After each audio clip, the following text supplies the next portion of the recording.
मंत्री जी, बनारस से आजमगढ़ के बीच जनपद जौनपुर में 18 किलोमीटर आज भी टू लेन है। जनपद आजमगढ़ में एक कोटला जगह पर टोल है। माननीय मंत्री जी, मैंने लिख के भी दिया आपके अधिकारियों को, कोटला पे टोल लगा हुआ है, यही बनारस आजमगढ़ के बीच में।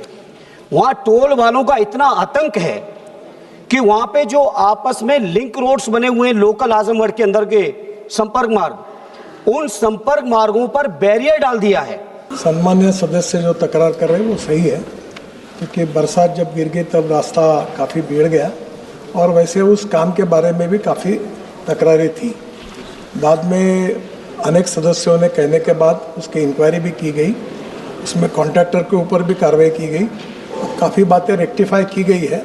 मुझे लगता है कि 6 महीने के अंदर यह रास्ता ठीक हो जाएगा और फुटिंग पर अब वो काम शुरू है। धर्मेंद्र यादव। धन्यवाद अध्यक्ष जी। आपके माध्यम से माननीय मंत्री जी से अपने क्षेत्र की कुछ गंभीर समस्याएं जो इसी चीज़ से संबंधित हैं उनके बारे में उठाना चाहता हूं। ये सभापति जी, बनारस से प्रश्नकाल है सर, प्रश्नकाल में ही इसी मुद्दे से संबंधित तो संक्षिप्त क्वालिटी की बात चल रही है सभापति जी, उसी मुद्दे बात कर रहा हूँ। संक्षिप्त में बोलना। अधूरे प्रोजेक्टों की बात चल रही है, उसी पे बोलूंगा।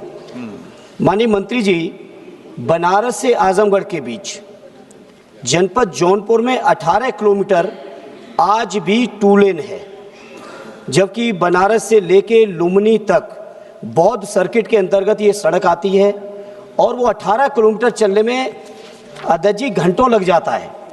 तो मेरा आपसे अनुरोध है, एक तो उस सड़क को यथाशीघ्र जो 4 लेन का आपका पूरा प्रोजेक्ट है उसमें कंप्लीट करा दें। साथ ही साथ जनपद आजमगढ़ में एक कोटला जगह पर टोल है। माननीय मंत्री जी, मैंने लिख के भी दिया आपके अधिकारियों को, कोटला पे टोल लगा हुआ है, यही बनारस आजमगढ़ के बीच में। वहाँ टोल वालों का इतना आतंक है कि वहाँ पे जो आपस में लिंक रोड्स बने हुए हैं लोकल आजमगढ़ के अंदर के संपर्क मार्ग, उन संपर्क मार्गों पर बैरियर डाल दिया है। टोल वालों की इतनी आतंक गुंडई चल रही है वहाँ पर NHAI के नाम पर कि कोई संपर्क मार्ग से न गुजर सके। यहाँ तक माननीय अध्यक्ष जी दिक्कतें आ रही हैं कि बच्चों की स्कूल बसें भी उस संपर्क मार्ग से नहीं गुजर पा रही हैं। इस तरह का NHAI का टोल की वसूली, पैसे के वसूली के नाम पर जो आतंक आजमगढ़ में मैंने देखा है, माननीय मंत्री जी कृपा करके आजमगढ़ वालों पर रहम करिए, बच्चों की स्कूलों की बसों को निकलने दीजिए, इतना आतंक न करवाइए। क्योंकि माननीय अध्यक्ष जी, 1 मिनट लास्ट कहूंगा, 1 मिनट अध्यक्ष जी, 1 मिनट सुन लीजिए। सम्मान्य अध्यक्ष महोदय, मैं सम्मान्य सदस्य को विश्वास दिलाता हूं कि अभी हमने नई टोल के लिए टोल नाके ही ख़त्म कर दिए हैं। केवल एंट्री रहेगी और नंबर प्लेट का फोटो लेंगे और फास्ट ट्रैक होगा और डायरेक्ट बैंक अकाउंट से टोल के उतने पैसे ही जहाँ से एंट्री की वहाँ से वही तो सर, वही आप मेरी बात सुनिए। वैसे मैं आपसे एक अनुरोध करूँगा और सम्मान्य अध्यक्ष जी, आप भी मुझे संरक्षण दीजिए। 10 लाख करोड़ के काम चालू है, 4,500 प्रोजेक्ट, और प्रश्न केवल एक धुले से नासिक के बीच का है।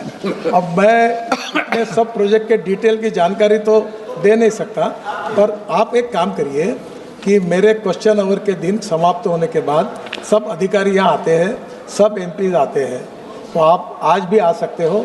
मैं आपके सामने बात करके आपकी प्रॉब्लम को सॉल्व कर दूंगा और अब ये टोल से समाप्ति हो जाएगी और इसके बाद ये कोई टोल रोकने वाले लोग नहीं रहेंगे, कोई कुछ नहीं रहेगा और ये सिस्टम है। पहले 10 काम अब हमने अवार्ड कर दिए हैं, इसके बाद आगे चलकर ये 1 साल के अंदर लगभग हम पूरी तरह इसको हम लोग इलेक्ट्रॉनिक टोल